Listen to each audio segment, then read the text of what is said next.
Salut à tous les amis, c'est Guillaume. Une vidéo spéciale aujourd'hui parce que je me trouve à Jeonju. Donc derrière moi, il y a un village, ça s'appelle Hanok Village. Donc c'est un village de maisons traditionnelles qui se trouve dans le sud du pays. Et dans ce village, en fait, on découvre plein de choses sur la culture coréenne, dont un musée qui parle des alcools coréens. Donc je m'en vais de ce pas le visiter et je vous emmène avec moi. Et en visitant, vous trouverez des petites maisons comme celle qui est derrière là. Donc traditionnel coréen, tout en bois, magnifique. Et là c'est un café. Donc si on rentre dedans, je vais vous montrer la vue qu'on peut avoir. Regardez-moi ça, si c'est pas magnifique. Donc vous pouvez vous asseoir à la terrasse du café et profiter de la vue du village. Donc c'est assez magnifique. Et là-haut, là, il y a un autre café. Là, et là, vous aurez la vue de l'ensemble du village avec ces maisons traditionnelles.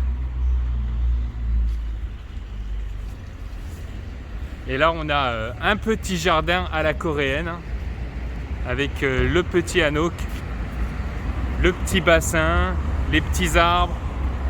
Donc comme si on était revenu il y a 200 ans en Corée du Sud. Magnifique. Donc je quitte actuellement la route principale pour m'enfoncer dans le village.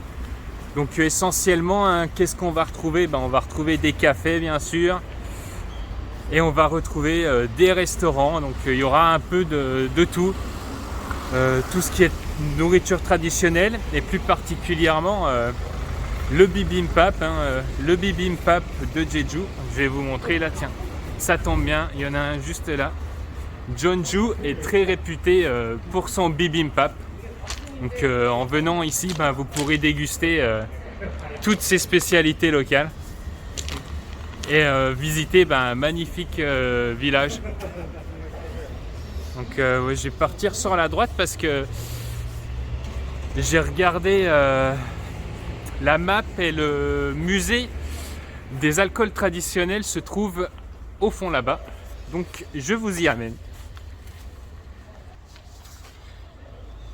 Donc malheureusement suite au coronavirus, il y a beaucoup moins de touristes et il y a beaucoup de petits business qui sont fermés malheureusement. Donc là juste derrière moi on a un business fermé et qui est en location. Et puis partout, là, sur tout ce côté de la rue là, dans tout ce qui est dans les bâtiments assez modernes, tout est fermé.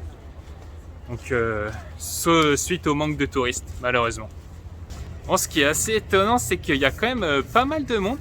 Donc là, il est les 5 heures en Corée du Sud et on est vendredi. Donc il y a peut-être des gens qui ont pris leur vendredi de congé pour passer un week-end en famille dans le sud du pays, à Jeonju, visiter cette magnifique ville et ce magnifique village. Donc là, vous allez voir, il y a les Coréens qui s'habillent traditionnellement. Et je vais m'habiller aussi avec un hanbok pour profiter pleinement de cette expérience traditionnelle. Donc là, derrière moi, c'est une maison traditionnelle où ils proposent d'écouter des chants coréens traditionnels. Donc le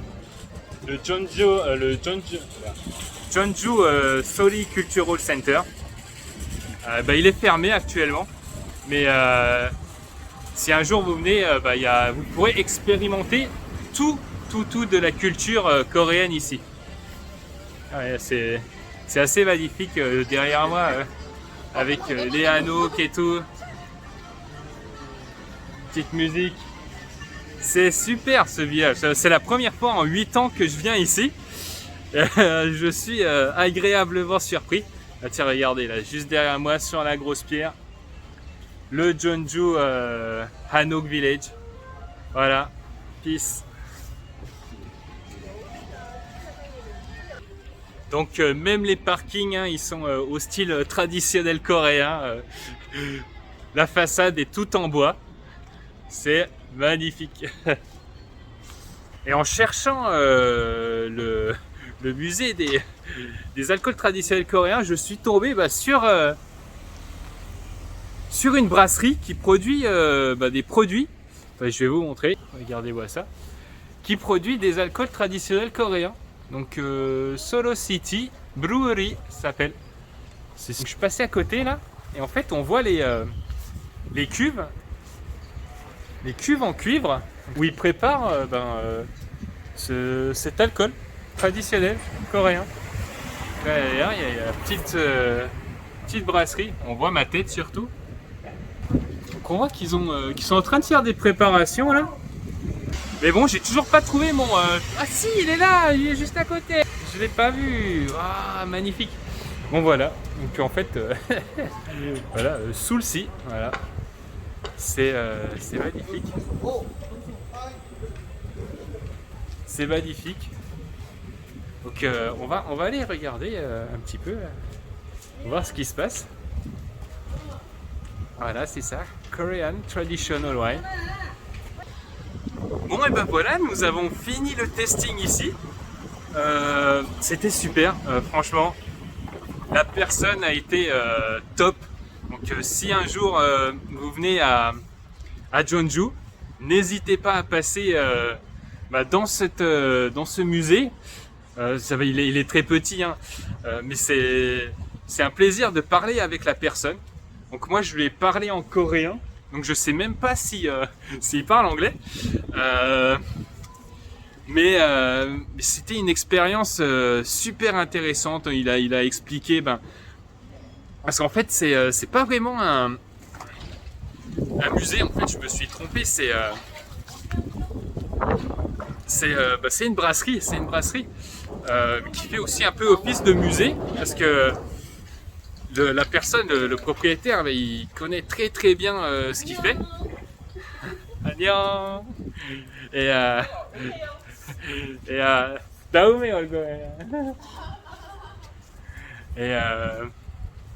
voilà. Bon voilà, c'est toujours sympa quand je fais des vidéos dans la rue comme ça, il y a toujours des personnes qui me font coucou. Là, qu'est-ce qu'on a derrière là? Les producteurs de tasses, de porcelaine. Franchement, c'est super top ce petit village. Donc, voilà, je vous emmène un peu avec moi pour découvrir tout ça. Les amis, je vous retrouve ce soir. On va manger quelque chose de spécial et on va boire un makgeolli spécial également. Notre repas du soir, il est là. Donc vraiment traditionnel. Donc j'ai hâte de découvrir le makgeolli qu'on va boire avec. Ce sera un craft makgeolli comme je vous en ai présenté dans les vidéos précédentes. Et donc ce soir, avec ce repas, on va avoir ce makgeolli de Jeonju qui est fabriqué à Jeonju dans une brasserie locale. Donc là, il est directement sorti de la brasserie. Donc il n'y a pas d'étiquette, il n'y a pas de label. Ils ont mis ça dans une bouteille en plastique pour nous, pour qu'on goûte ça. Donc bon, là, comparé au makgeolli grande distribution et des produits en grande quantité, là on a une partie sédimentaire qui est quasiment à la moitié de la bouteille.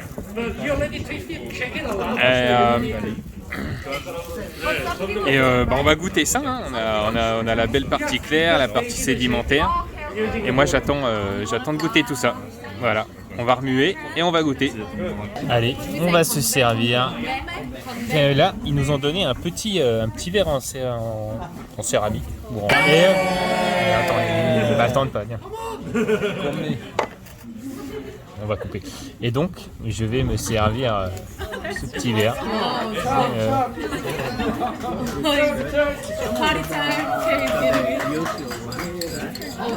Donc la couleur, elle est plutôt foncée. Hein. On est sur quelque chose d'assez... bon là, on n'a pas trop de lumière, donc c'est un peu la merde. Mais on est plutôt foncé. Donc plutôt foncé, hein, un blanc foncé. Donc typique des Macaulay, des Craft Macaulay et des Macaulay Premium, vu qu'il y aura plus de dépôts sédimentaires.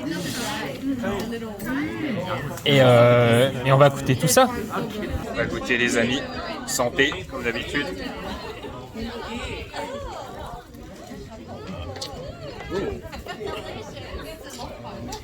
Donc là on a un Macaulay qui est plutôt sur le côté terre.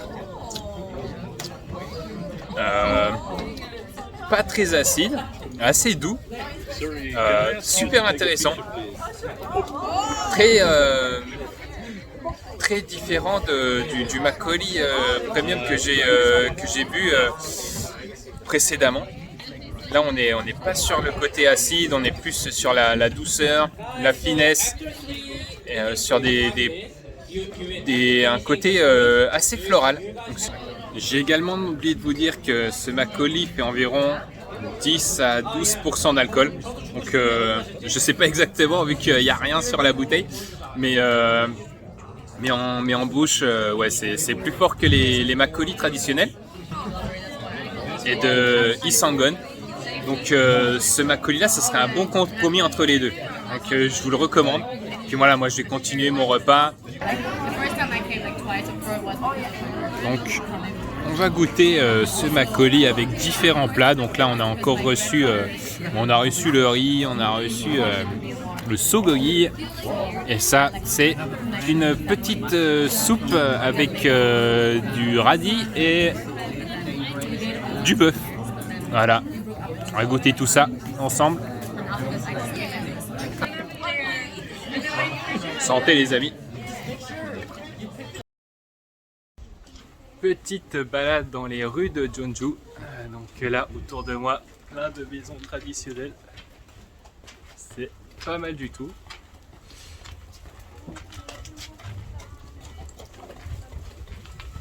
Et donc là je suis habillé en hanbok, comme dans le temps. Voilà, ils m'ont donné un hanbok noir, donc quand il fait 27 degrés, il fait chaud quoi. Et en fait on va en direction d'une maison pour aller fabriquer des poupées traditionnelles coréennes en papier. Donc ça va être super intéressant de découvrir tout ça. Allez. Et ces petites rues avec les petits murs là. Derrière la petite maison traditionnelle. Ah c'est bon, on arrive.